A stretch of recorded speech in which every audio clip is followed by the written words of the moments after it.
Passons maintenant au travail avec le rameur. Sur vos WOD, vous pouvez rencontrer des mouvements type calorie row ou alors meter row, c'est-à-dire le nombre de mètres que vous devez ramer ou le nombre de calories que vous allez dépenser sur votre rameur. Je vous présente donc ce rameur. Dans un premier temps, il va falloir régler le rameur. Là, vous avez des pads. Est-ce que tu les vois? Vous avez des pads juste là. Ça doit être l'endroit où vous allez avoir la base de vos orteils qui va être en contact. Ensuite, vous avez la possibilité de régler le rameur ici selon la taille de vos pieds. L'idée va être de faire en sorte, donc moi par exemple par rapport à la taille de mes pieds qui ne sont pas très grands, je le règle en général à 3. Par rapport à la taille de mes pieds, je le règle à 4. L'idée, c'est de pouvoir placer, comme je vous l'ai dit, la base de vos orteils sur les pads, venir serrer ici, de manière à pouvoir décoller le talon sans sentir de pression ou de gêne à la flexion au niveau des orteils. Lorsque vous avez réglé ici, on est bon, on vient renouveler exactement la même chose de l'autre côté. Donc là, on n'est que sur le réglage. Derrière, on va venir saisir la poignée, d'accord? Puis nous allons être prêts à attaquer, à ramer. Première chose, faites en sorte systématiquement, lorsque vous ramez, de rapprocher vos omoplates. Vous avez 3 éléments moteurs sur ce mouvement. Une poussée dans les jambes, une extension au niveau des hanches et un tirage. Nous allons dire que la partie 1 est faite par la poussée dans les jambes, la partie 2 par l'extension et le tirage en 3e position. Nous n'allons pas venir exécuter étape après étape, sinon ça nous donnerait 1, 2, 3. Donc là, on sera en train de robotiser le mouvement. L'idée, c'est qu'on respecte cet ordre 1, 2, 3, mais chaque étape se chevauche. Donc notre tirage ressemble à ceci. Position, je pousse, hop, hop. 1, 2, 3, je rembobine. 3, 2, 1. Et je pousse. Boum.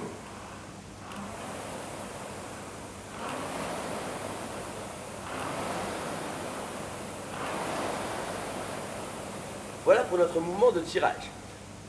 Faites attention. Sur ce mouvement, il y a énormément d'erreurs. Je constate régulièrement des personnes qui perdent leur posture ici, qui arrondissent le dos pour aller chercher le plus loin possible. Mais ils se retrouvent avec une chaîne. Mais ils se retrouvent avec un dos totalement arrondi et qui, déjà, vous allez créer des tensions au niveau de la zone lombaire, mais surtout le dos ne sera pas gainé et prêt à rendre la puissance. Donc faites vraiment attention sur cette posture-là, ici, au niveau du dos. Également, je constate régulièrement des personnes qui travaillent en 2 étapes. 1, 2. Je reviens, je fléchis. 1, 2. Donc là, on a le même problème de posture et surtout, on n'a pas de rendu de la poussée des jambes par rapport au haut du corps. Vous allez regarder au niveau de mes mains. Je vais mettre toute la puissance possible. Regardez le mouvement du rameur. Si je pousse très rapidement dans les jambes et que j'ai un dos qui n'est pas fort, je mets énormément de force et de puissance dans les jambes, sauf que ça n'aura servi à rien. Je n'aurai rien transmis à ma poignée. Comment on appelle ça, putain, ce gars-là? De poignée. Le guidon. Je vais dire à mon rameur. Je n'aurais transmis aucune force à mon rameur, simplement parce que la technique n'a pas été respectée et les 3 éléments moteurs n'ont pas été effectués dans l'ordre en respectant cette posture de base. Autre élément très fréquente, autre erreur très fréquente. Donc on a 1, 2, 3. Voilà. Autre erreur très fréquente, les personnes qui ont l'impression qu'en envoyant les épaules super loin derrière, au risque de se faire mal au dos, leur tirage et leur mouvement sera plus efficace. Je vous fais la démonstration, vous regardez l'évolution du mouvement, l'évolution de l'amplitude du mouvement. Un bon mouvement, c'est jambes, extension, tirage. Ok? Donc là, j'ai la poignée qui est un petit peu en dessous de la poitrine. Regardez, si je pars loin derrière, combien de centimètres j'ai gagné? Et combien de temps j'ai perdu?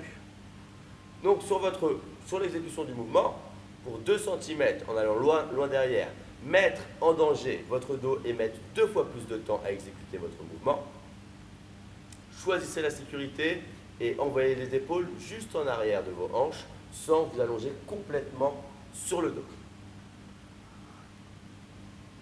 Encore une erreur fréquente, je l'avais en tête il y a 2 secondes. Les genoux. Je l'ai déjà dit, ah oui. Les personnes qui décident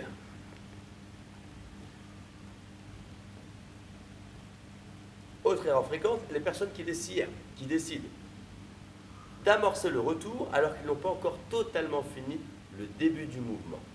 Vous avez sûrement dû voir, ou peut-être que vous le faites vous, des personnes, normalement le mouvement c'est 1, 2, 3, et je reviens, 3, 2, 1. 1, 2, 3, et 3, 2, 1. Il y a des personnes qui tirent et qui commencent déjà à fléchir les jambes. T'en vois toi beaucoup de ça? Ils sont là, ils finissent pas le mouvement, ils sont derrière, hop, et je reviens, hop, et je reviens. Il y en a plein. Donc là, vous n'avez aucune efficacité sur le mouvement. Vous avez une partie qui vous sert vraiment à générer de la puissance, à faire tourner le petit moulin là-bas, de manière à créer vos performances, et vous vous retrouvez à être pressé de revenir pour recommencer quelque chose d'incomplet. Faites les choses dans l'ordre. Finissez correctement votre mouvement, même si vous prenez une demi-seconde à la fin du mouvement, vous serez bien plus efficace. Si je prends une demi-seconde, boum, et je reviens. Boum, et je reviens. Là, j'aurai de l'efficacité, là, j'aurai une technique correcte, là, j'aurai un dos protégé, aucun risque de blessure et bien plus d'efficacité dans mes WOD. Merci. Tu étais sur une pointe à la fin un peu vénère. Dans mes WOD. Hein, mais moi aussi. Je vous dis. Voilà pour la présentation de cet outil de travail. Si vous avez d'autres questions, comme d'habitude, je vous le dis à chaque fois, n'hésitez pas à me poser les questions. Là, j'évoque les erreurs les plus fréquentes. S'il y a des choses, des questions que vous posez, n'hésitez pas, je vous répondrai très rapidement et très prochainement. Je vous dis à bientôt et à tout de suite pour la prochaine vidéo.